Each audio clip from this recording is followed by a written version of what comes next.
हर हर महादेव, जय शिवराय मित्रांनो. स्वागत आहे तुमचं डे 4मध्ये. तर आजचा दिवस खरं सांगतो ऑफिसच्या कामातच खूप गेला. लॉगआउट करायला पण उशीर झाला. पण लॅपटॉप पण बघू शकता तुम्ही, लॉगआउट करायला तयार नव्हता, पण शेवटी म्हणलं बस झालं, शटडाऊन कर आता. मग वर्कआउट, ब्लॅक कॉफी पिलो, एक केळी खाल्ली आणि गेलो चैतन्याकडे. तिथं अंकल स्वीटीसोबत खेळत होते, पण स्वीटीने मारला अंकलला पंजा आणि मग गेली वरती बसली एकदम ॲटिट्यूडने. तिला किती बोलवलं पण खाली यायला तयारच नव्हती. काय फुल मॅडमने ॲटिट्यूड दाखवला. मग तिथंच क्रेटीन पिलो चैतन्यासोबत, ब्लॅक कॉफी वगैरे पिलो. अंजली तिला बोलवत होती खाली, पण स्वीटी काय यायला तयार नव्हती. स्वीटीची मला आता भीती पण वाटायला लागलेली आहे जेव्हापासून तिने अंकलला पंजा मारला. आणि मग थोडं वर्कआउट वगैरे डिसाईड केला. आज होता आमचा बॅक डे.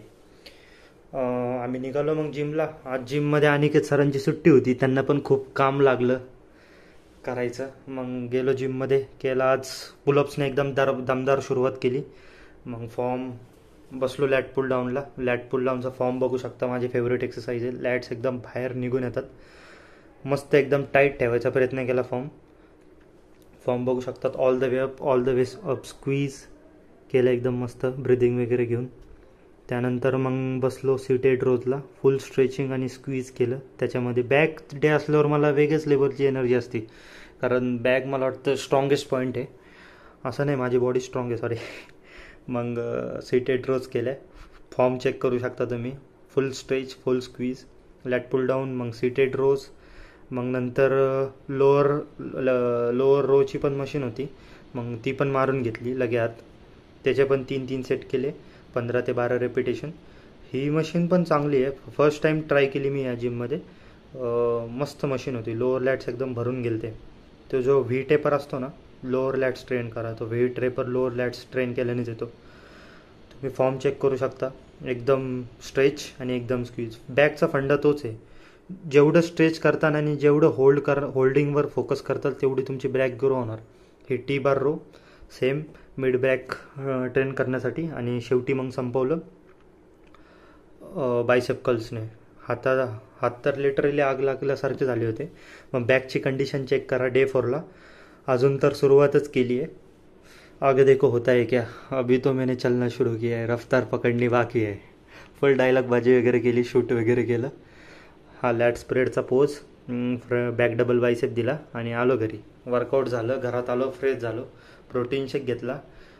वर्कआउट नंतर प्रोटीन शेक लागतोच. मग सलाड बनवायला घेतलं.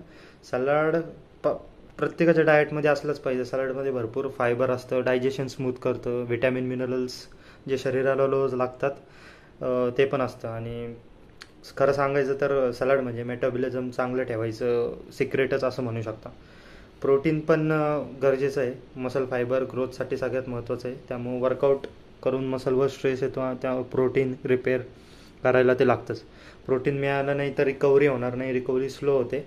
त्यामुळं प्रत्येकाने आपल्या डाएटमध्ये प्रोटीन ॲड केलं पाहिजे. मग ते व्हे प्रोटीन ॲड करा, अंडे का, चिकन का, सोया चंक्स का, टोफू का. एक चांगला प्रोटीन सोर्स हा प्रत्येकाच्या डाएटमध्ये असलाच पाहिजे. मग मील वगैरे बनवलं होतं मम्मीने, मीच ताट वाढला. आज उशीर झाला मला जेवण्यासाठी. सलाड वगैरे कापला, स्माईल दिली, मीलला बसलो. आजची प्लेटमध्ये डाळ भात होती आणि एकच चपाती होती. राईससुद्धा आज ठरवून 150 ग्रॅमच घेतलेला, तुम्ही बघू शकता.